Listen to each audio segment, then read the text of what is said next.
Okay, so I've had the unit on for 24 hours and now I want to go ahead and wet it.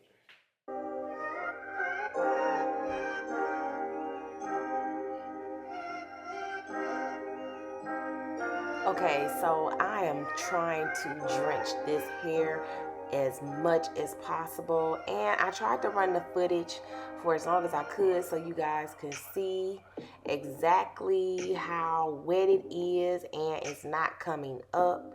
So I just wanted to wet it, and I put a little music on here so you guys can check out this hole.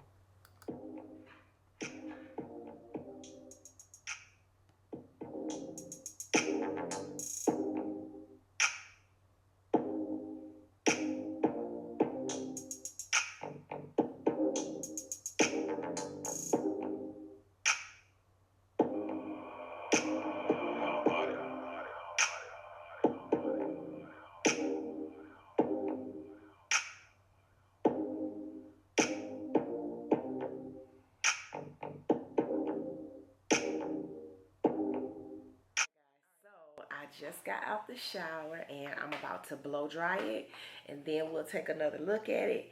So far so good. It is on here, it is sealed down, and we're going to talk about this whole new Boho Max, who it's for, and I want to get into a little more detail about laying that glue down properly. Okay, so I have it dried out for the most part, but you got to remember my hair is underneath, and my only concern about, people wearing, this type of glue is making sure that their hair underneath gets dry so it doesn't get sour or, have a rotten smell from not drying properly. So what I'm doing is I'm using my bonnet dryer. I got this from Sally's. I'm just going to turn it on low to make sure that I dry all the way because I don't want my hair to smell underneath, and I suggest you do the same. Okay, so now it is fully dry. Everything is still intact. I just want to kind of like cover some things because we have several glues, which is giving you options depending upon your lifestyle and what's going to be best for you. So I just feel like for me, I am an influencer. I'm always showing and demonstrating. So the Boho Max is something that I will probably wear on vacation, something that I will wear when I'm traveling because I'm not going to be changing my wigs as much. But I do change my wigs on a regular. So sometimes I just use tape. Sometimes I may just use the extreme. I use the active only if I think that I want a semi, permanent hold. They're used for different things. Now, the one thing that I do want you to keep in mind about the Boho Max, it can't go on hair. We don't want you putting it on hair. It just goes on skin.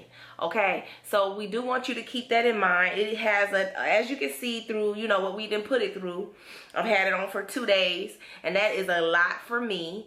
Because like I said, I'm an influencer and I'm always doing demonstrations. So you can get up to a 6-week hold. I do ask that. I really personally feel like at 3 weeks, it should be coming off so that you can take care of your scalp and your real hair. I know a lot of people, when they are looking for a hold or asking about what glue, they're like, which one is the best, which one lasts longer. We have an informational video that's coming up, so make sure you look out for that.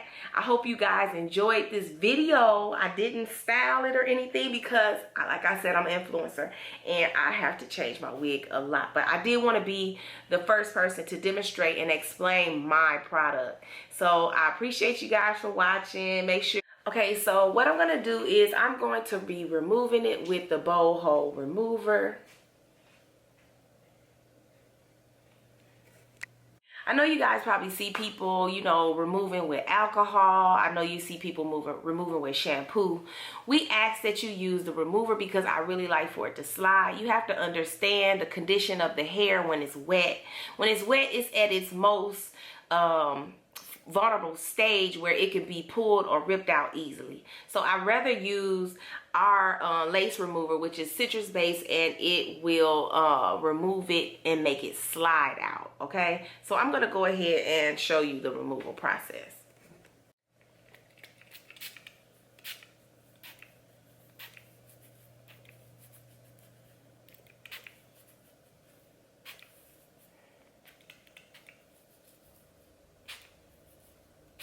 You can spray it down really well.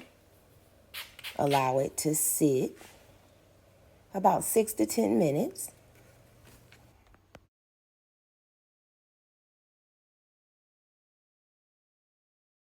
Okay, so it is off. And I got my little ugly ponytail on there. And it has the glue residue on here. What I suggest is I'm going to do a video and show you how to clean this. Look out for that video coming up really soon. I'll make it for you. What I suggest is that you, if you're going to the salon, this is just my recommendation. I recommend that you have 2 wigs so that you could rotate the wig and you're not going to put any type of strain on this wig trying to take it off and put it right back on the same day. I suggest that you go ahead and spray it down with the remover and let it sit, you know, maybe for an hour or whatever, and then go back to shampoo it. You can use a toothbrush. I'll show you in my upcoming video how to clean it. Okay, so to remove the residue on your skin, what you're going to do, I'm just taking just some regular shampoo and a towel. I'm going to put it on here. And then I am going to go across my face with it. This is going to get all the sticky residue off gently. And you'll just continue to go across. I don't want you guys to use alcohol because that's going to irritate your skin, especially if you're getting ready to put a unit back on. And I believe that's why a lot of people don't realize that's why they're irritated, or they may feel some type of sensation and they may think that it's the product when it's actually just irritation from friction. Okay, it's all clean and everything is not irritated. That's why I like to use the soapy towel and go across this big old cranium. So that's basically what y'all got to do. Don't use alcohol, guys, because that's going to irritate your skin, especially, like I said, if you're getting ready to put a unit back on. Now I can go ahead and wash my hair, blow it out, and put on another unit.